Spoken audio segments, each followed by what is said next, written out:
So today we're going to introduce what's called a soaker. A soaker is where we take some ingredients that are going to go into a bread and we actually get them hydrated.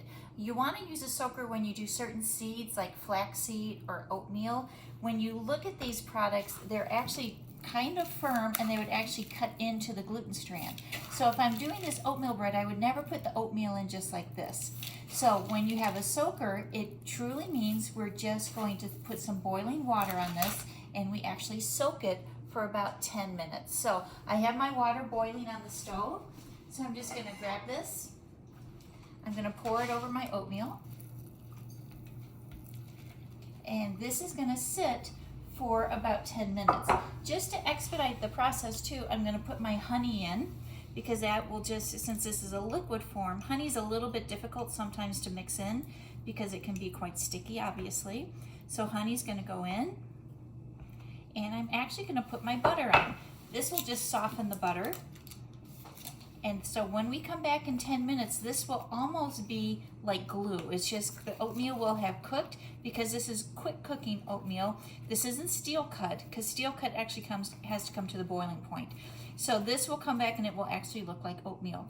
If I was gonna do flaxseed, I would do the same thing. I just pour the hot water over the flaxseed and it becomes almost like an oatmeal consistency.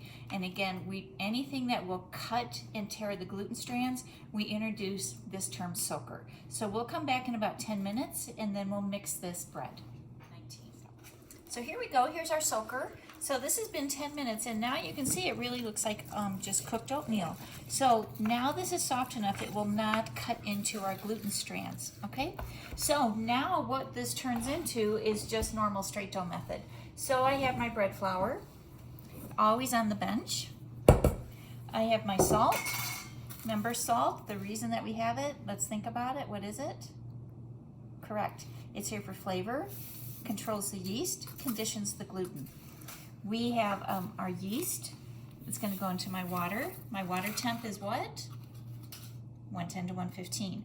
Now this recipe doesn't have any sugar, and you could put a little bit of the honey that we put into the soaker, but I just have, about 2 grams of sugar, so I'm just going to stir this in. I'm going to let this proof.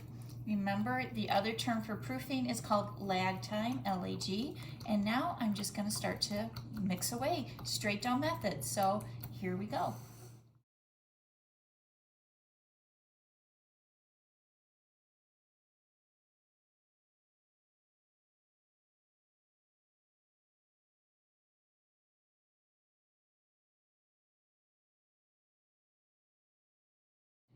So this has been rising for about an hour, so let's check it. So you can see the hole is staying, it's not collapsing, so this is good. Now, oatmeal bread from when we mixed it, it's a pretty soft dough.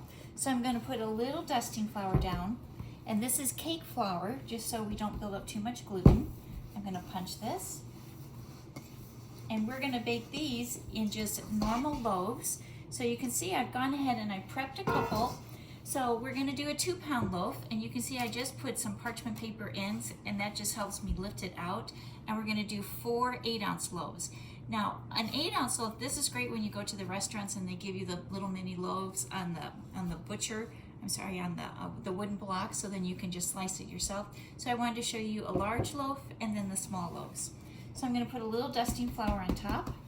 And so I'm looking, this guy is 2 pounds. So let me see how close I can get. Oh, I was 2 ounces off.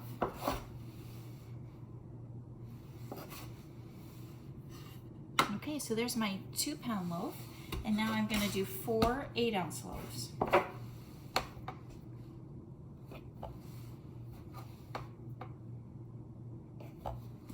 And remember, the same theory has to apply. We wanna do this pretty quickly, because again, this dough is still rising.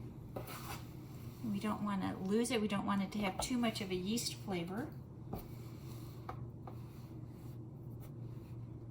Oops, there we go. Perfect. Now I have a little bit left, so I'm just going to divide this in my smaller loaves. Now, 2 of the loaves, I put parchment paper, and these guys I just hit it with a little pan spray. But let's go ahead and shape these. So the first thing we want to do, again, a little dusting flour. We have to boule these. So we're getting good at booling. And now to get it into the loaf pan, all I have to do is just rock this back and forth, and I want to get it the actual length of the pan. So that's good.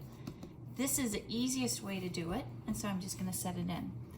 Let me show you another way, and this is where we're just going to roll it like a jelly roll. So I just take this and I just keep pushing back and back. I make sure it's the width of the pan. Can you see that? And then I put it in seam side down. Okay, so let me get my last two done. I'm going to roll these. So I roll, push back, seam side down. I don't have to spray that parchment paper because the bread will just lift right out from there.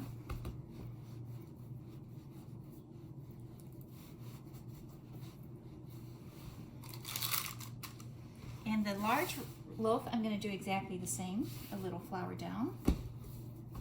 I'm going to pat this out. So I'm going to take this to about a 10 by 12, and I'm going to roll. You can see I just keep pushing back. When I push back, that just eliminates so you don't see the spiral in the loaf when I cut into it. Seam is down, I compact it. It's going to go right into my pan. And now this has to proof one more time. So I'm going to leave these in the pan for about 45 minutes.